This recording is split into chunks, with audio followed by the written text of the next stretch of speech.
Morning વિદ્યાર્થી મિત્રો, કેમ છો બધા? મજામાં? ધોરણ 5 ની અંદર ગુજરાતી વિષય.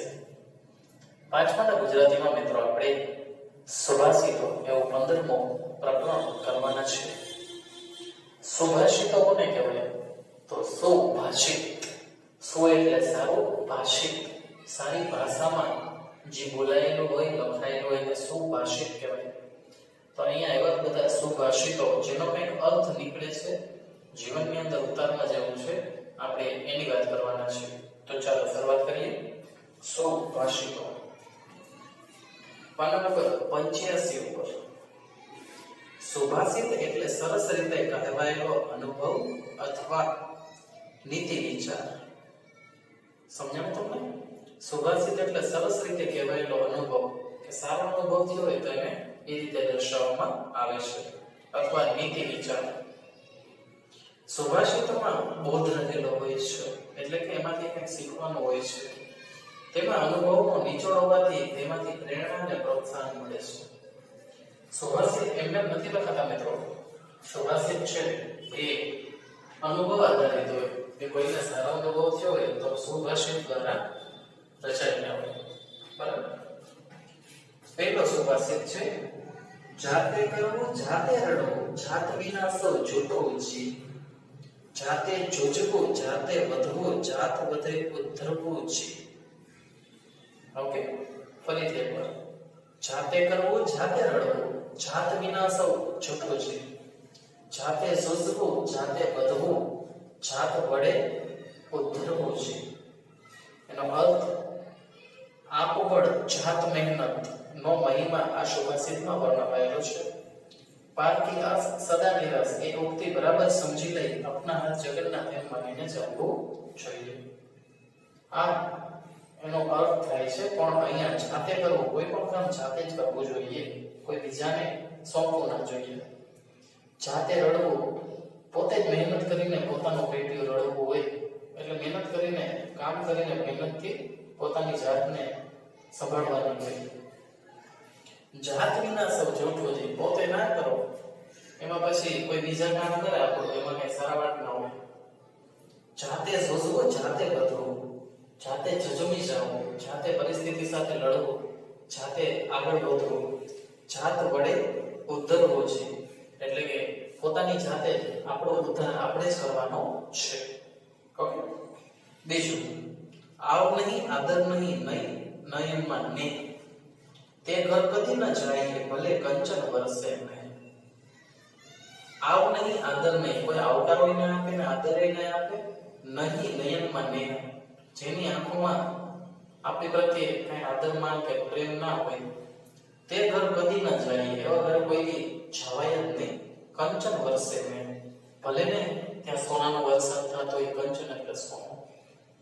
આ સુભાષિતમાં આતિથ્ય ભાવના ની વાત છે. જ્યાં પ્રેમ આદર ભાવ ના હોય ત્યાં ગમે તેટલું ધન વૈભવ હોય તો એ જવાય નહીં. એ વાત સરસ રીતે દર્શાવેલી છે. ઓકે.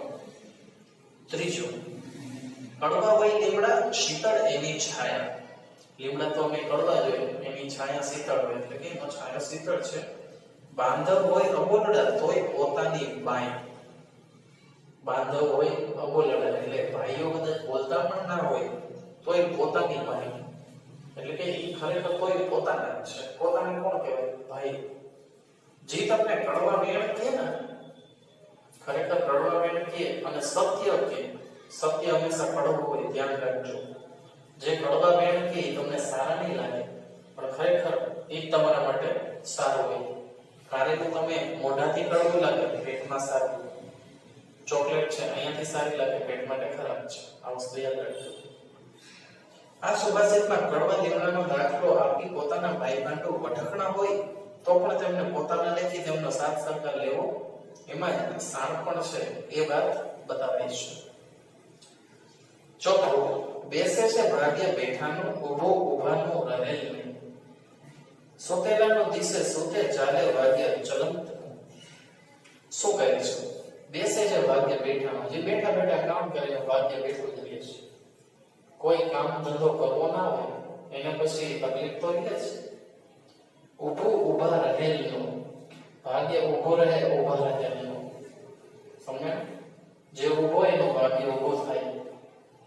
પછી સુતેલાનો દિશે સૂતે, જે સૂતો જ પડે એનું ભાગ્ય સુતેલું જ રહેવાનું છે. ચાલે ભાગ્ય ચલંતનું, જે હંમેશા ચાલતું રહે છે તેનું ભાગ્ય છે એ ચાલતું રહે છે.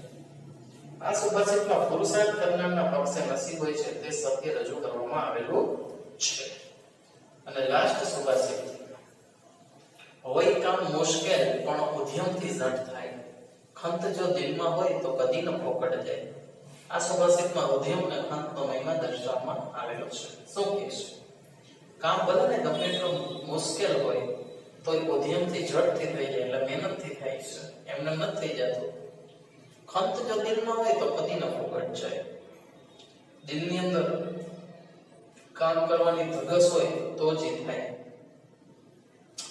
ચાલો તો પાના નંબર 85 અને 86, પેજ નંબર 85 અને 86 ઉપર મિત્રો 85 86 ઉપર મેં તમને 1 થી 5 સુભાષિતો કરાવેલા છે.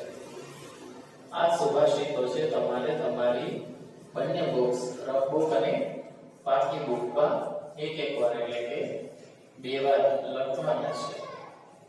અને હોમવર્ક વ્યવસ્થિત રીતે રોજે રોજ કરવાનું જ છે મિત્રો.